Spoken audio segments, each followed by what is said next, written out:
ಅನುಷ್ಕಾ, ಏನಮ್ಮ ಇವತ್ತು ನೀನೇ ಕಾಫಿ ಮಾಡ್ತಿದೀಯಾ? ಏನು ಸ್ಪೆಷಲ್ಲು? ಅತ್ತೆಗೆ ಕಾಫಿ ಸರ್ವ್ ಮಾಡೋದ್ರಲ್ಲಿ ಏನಾದರೂ ತಪ್ಪಿದೆಯಾ?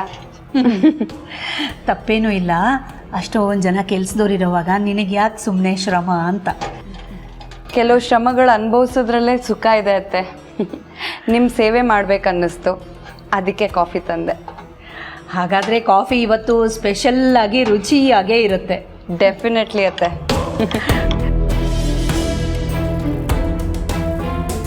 ತಗೊಳ್ಳಿ.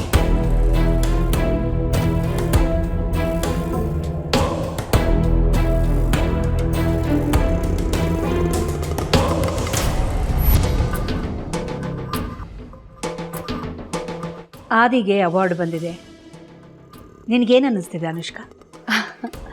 ಖುಷಿಗೆ ಸಂಬಂಧಪಟ್ಟ ಇನ್ಯಾವ ಪದಗಳಿದ್ರು ಹೇಳಿ ಅತ್ತೆ. ಯಾಕೆ ಅಂದರೆ ಹೇಳ್ಕೊಳಕ್ಕಾಗದೇ ಇರೋ ಒಳ್ಳೆ ಭಾವನೆ ಹುಟ್ಬಿಟ್ಟಿದೆ. ಇವತ್ತು ನಾನು ಆದಿನ ತಪ್ಕೊಂಡಾಗ ಇಡೀ ಪ್ರಪಂಚ ನನ್ನ ಜೊತೆಲಿದೆ ಅಂತ ಅನ್ನಿಸ್ತು, ಗೊತ್ತಾತೆ? ಅವನಲ್ಲಿ ಆ ಶಕ್ತಿ ಇದೆ ಕಣಮ್ಮ. ನಮ್ಮೆಲ್ಲರ ಪ್ರಪಂಚನೇ ಅವನಲ್ವಾ? ಎಸ್ ಅತ್ತೆ, ಯಾವ ಶಕ್ತಿನೂ ಅದನ್ನು ನಮ್ಮಿಂದ ಕಿತ್ಕೊಳ್ಳೋಕ್ಕಾಗಲ್ಲ ಅತ್ತೆ.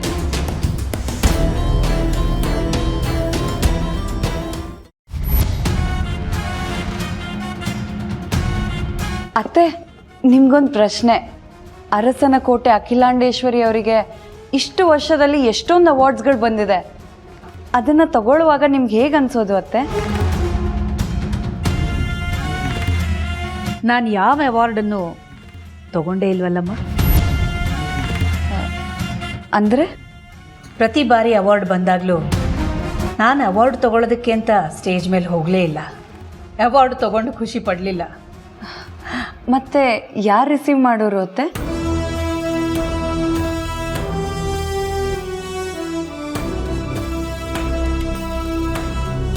ರಘು.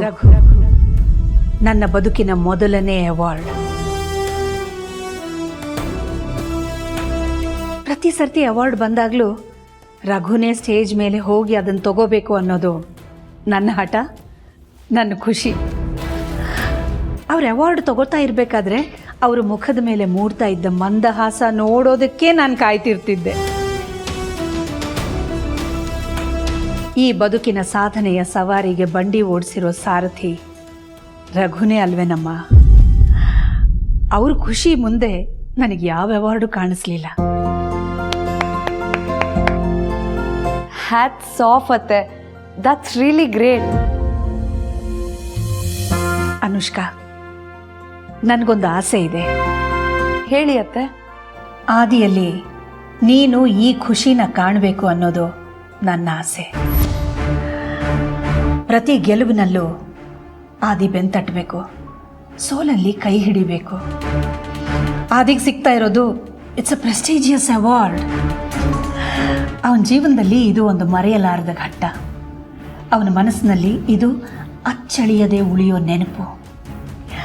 ಆ ನೆನಪಿನಲ್ಲಿ ನೀನು ಇರಬೇಕು. ನಾನು ಆದಿ ಜೊತೆ ಅವಾರ್ಡ್ ಸೆರೆಮನಿಗೆ ಹೋಗಬೇಕು ಅನ್ನೋದು ನಿಮ್ಮ ಆಸೆನಾ ಅತ್ತೆ? Yes Anushka, if you don't mind, Adi ಜೊತೆ ಅವಾರ್ಡ್ ಫಂಕ್ಷನ್ಗೆ ಹೋಗ್ತೀಯಾ? ಅದಕ್ಕೆ ತಾನೇ ಇಷ್ಟೆಲ್ಲ ಪೀಠಕ್ಕೆ ಹಾಕಿದ್ದು. ಹ್ಞೂ ಅತ್ತೆ, definitely. I am very lucky. ಆದಿ ಜೊತೆ ನೆನಪುಗಳನ್ನು ಶೇರ್ ಮಾಡ್ಕೊಳ್ಳೋಕ್ಕೆ ನಾನು ಅವಾರ್ಡ್ ಸೆರೆಮನಿಗೆ ಹೋಗ್ತೀನಿ. ಅವನ ಜೀವಕ್ಕೆ ಜೀವ ಕೊಡೋಳು ನೀನು. ಪ್ರತಿ ಕ್ಷಣನೂ ಅವನ ಜೊತೆಲೇ ಇರು, ಅಷ್ಟೇ ಸಾಕು. ಕೊನೆವರೆಗೂ ಇರ್ತೀನಿ ಅತ್ತೆ.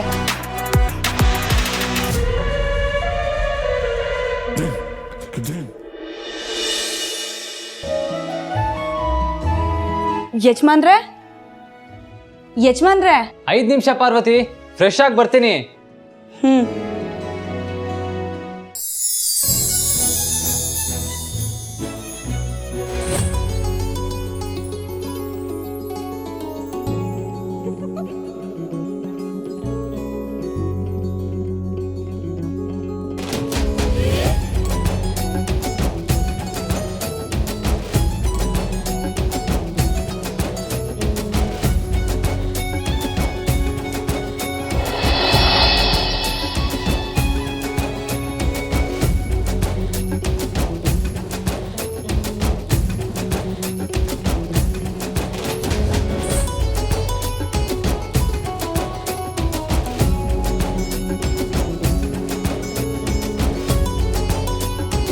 ಇದನ್ನು ಹಾಕೊಂಡಾಗ ನಮ್ಮ ಯಜಮಾನ್ರು ಹೀರೋ ಥರ ಕಾಣಿಸ್ತಾರೆ.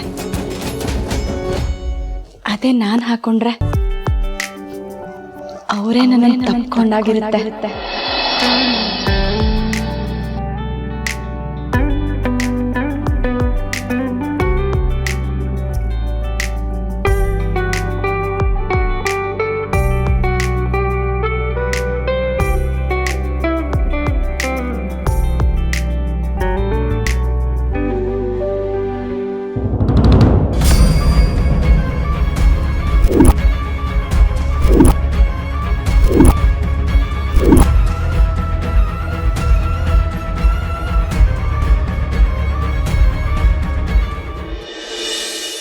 ದೊಡ್ಡ ಮನೆಯಿಂದ ಪ್ರೀತಿ ಕೊಟ್ಟಿದ್ದಾರೆ.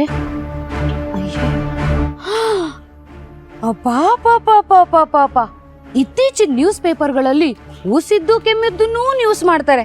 ಆದ್ರೆ ಇವತ್ತಿನ ನ್ಯೂಸ್ ಪೇಪರ್ ಅಲ್ಲಿ ನಮ್ಗೆ ನ್ಯೂಸ್ ಸೇಲ್ಸ್ ಮಾಡೋ ಅವಕಾಶ ಸಿಕ್ಕಿದೆ ಗುರೂಜಿ. ಪಾಪ ನೀವು ನೆಲ ಗುದ್ದಿ ಬೋರ್ವೆಲ್ ತೋಡಿ ಅದ್ರಲ್ಲಿ ನೀರು ಹುಡ್ಕೋ ಪ್ರಯತ್ನನ ಮಾಡ್ತಿದ್ದೀರಾ. ಆದ್ರೆ ನಾನು ಬೇರೆ ಕಡೆಯಿಂದ ಹೋಗಿ ಜಲ ಸಂಶೋಧನೆ ಮಾಡ್ತೀನಿ.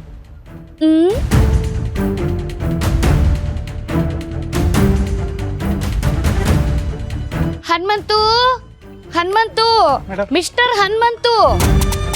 ಅಲ್ಲಪ್ಪ, ಇವತ್ತಿನ ಪೇಪರು ನನ್ನ ಕೈಲಿದೆ. ನೀನ್ ಯಾವತ್ತಿನ ಪೇಪರ್ ಓದ್ತಿದ್ಯೋ? ಇದು ನೆನ್ನೆದು ಮೇಡಮ್, ಏನು ಕೆಲಸ ಇರಲಿಲ್ವಲ್ಲ, ಅದಕ್ಕೆ ಪೇಪರ್ ಓದ್ತಾ. ಅಯ್ಯೋ ಪಾಪ, ನೆನ್ನೆ ಮೊನ್ನೆದು ಯಾಕಪ್ಪ ಓದ್ತೀಯ? ಇವತ್ತಿನ ಪೇಪರೇ ಓದು. ನಾನು ಓದಕ್ಕೆ ಟ್ರೈ ಮಾಡಿದೆ, ವಯಸ್ಸಾಗೋಯ್ತು, ಕಣ್ಣು ಮಂಜು. ಲ ಳ ಥರ ಕಾಣಿಸುತ್ತೆ, ಟ ಕ ಥರ ಕಾಣಿಸುತ್ತೆ. ಒಂಚೂರು ಓದಿ ಹೇಳು ಹನುಮಂತು. ಕೊಡಿ ಮೇಡಮ್. ಹಾ. ಸಾಹುಕಾರರ ಮಗಳನ್ನು ಹಾರಿಸಿಕೊಂಡು ಹೋದ ಡ್ರೈವರ್ ಮಗ. ಅತ್ಯಂತ ನಂಬಿಕೊಂಡಿದ್ದ ಕೆಲಸಗಾರನಿಂದ ನಂಬಿಕೆ ದ್ರೋಹ ಕೆಲಸ. ಸಾಹುಕಾರರನ್ನು ದೇವರು ಎಂದು ಕರೆದು ದೆವ್ವದಂತೆ ವರ್ತಿಸಿದ್ದ ಡ್ರೈವರ್ ಮಗ. ಧಣಿಗಳ ಮಗಳನ್ನೇ ಪ್ರೇಮಿಸಿ ಓಡಿಸಿಕೊಂಡು ಹೋದ ನಂಬಿಕೆ ದ್ರೋಹಿ.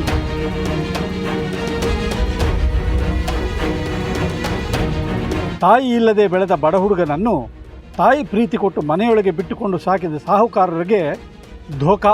ಥೂ ಥೂ ಥೂ ಥೂ ಥೂ ಥೂ, ಎಂಥ ಕಾಲ ಬಂತಪ್ಪ ಹನುಮಂತು. ಹೌದು ಮೇಡಮ್, ಸಿಕ್ಕಿದ್ರೆ ನಡು ಬೀದಿನಲ್ಲಿ ನಿಲ್ಲಿಸಿ ಚಂಡ ಸುಲಿಯೋ ಹಾಗೆ ಬಾರಿಸ್ಬೇಕು. ನಿಯತ್ತಿಲ್ಲದ ನಾಯಿಗಳು, ನಂಬಿಕೆ ದ್ರೋಹಿಗಳು. ಕರುಣೆಯ ಪೈ